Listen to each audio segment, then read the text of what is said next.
Assalamualaikum warahmatullahi wabarakatuh. Halo semua, kami dari kelompok 5A TPB 35 Research Based Learning Fisika Dasar 2. Nama saya Muhammad Aditya Nugraha, NIM 121260020 dari program studi farmasi. Saya Putri Langunsari dengan NIM 121444002 dari program studi sains lingkungan kelautan. Perkenalkan, nama saya Ade Sinta Maria dengan NIM 121260013 dari Prodi Farmasi. Saya Amalda Utami, NIM 121260022 dari program studi farmasi. Saya Cantika Margareta dengan NIM 121440003 dari program studi sains lingkungan kelautan. Saya Mahisa Zahra Afrian, NIM 1212621 dari program studi farmasi.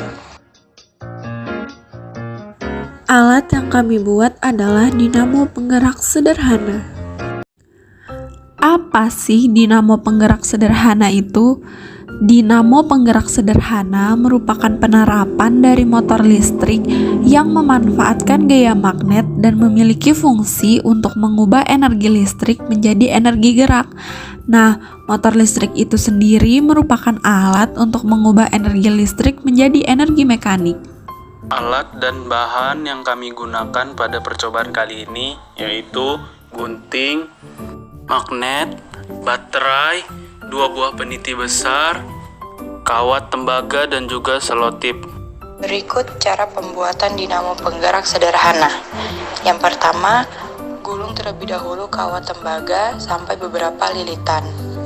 Lalu, rekatkan baterai dengan peniti untuk mentransfer arus. Jika menggunakan lebih dari satu baterai, merekatkan baterai terlebih dahulu pada kutub yang berlawanan. Yang ketiga, masukkan penyangga gulungan kawat pada lubang kedua peniti tadi. Setelah itu, dekatkan magnet pada gulungan kawat untuk memicu gulungan tersebut berputar. Gulungan kawat sama dengan gulungan kumparan.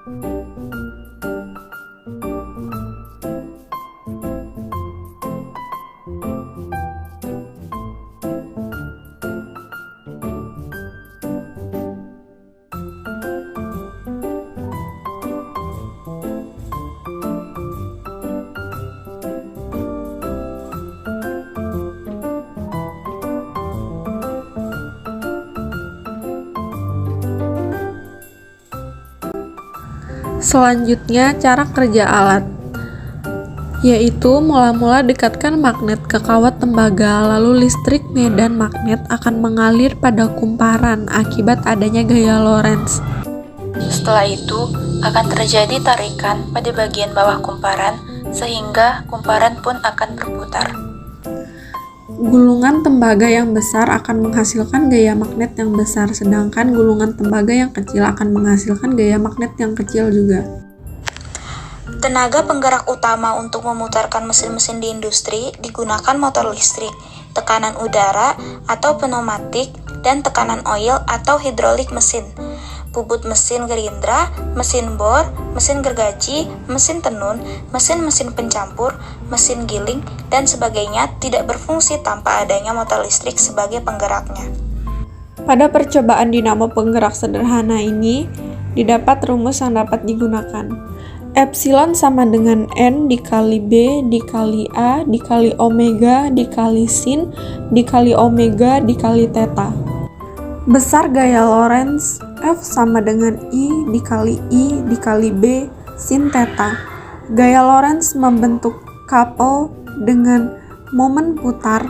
Torsi sama dengan F dikali S sama dengan I dikali B sin Theta. Untuk N lilitan, momen couple menjadi torsi sama dengan N dikali I dikali B sin Theta, atau torsi sama dengan N dikali I dikali B dikali A sin theta, di mana epsilon merupakan besar GGL induksi dalam volt, omega sama dengan kecepatan sudut dalam radian per sekon, n sama dengan banyak lilitan, F sama dengan gaya Lorentz, B sama dengan besar medan magnet dalam Tesla, T sama dengan waktu dalam sekon, A sama dengan luas alas dalam meter persegi, I sama dengan kuat arus dalam ampere.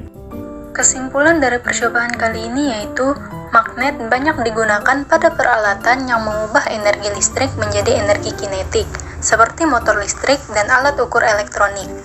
Dinamo penggerak sederhana sama dengan motor listrik. Motor listrik sendiri memiliki dua bagian utama, yaitu stator dan motor.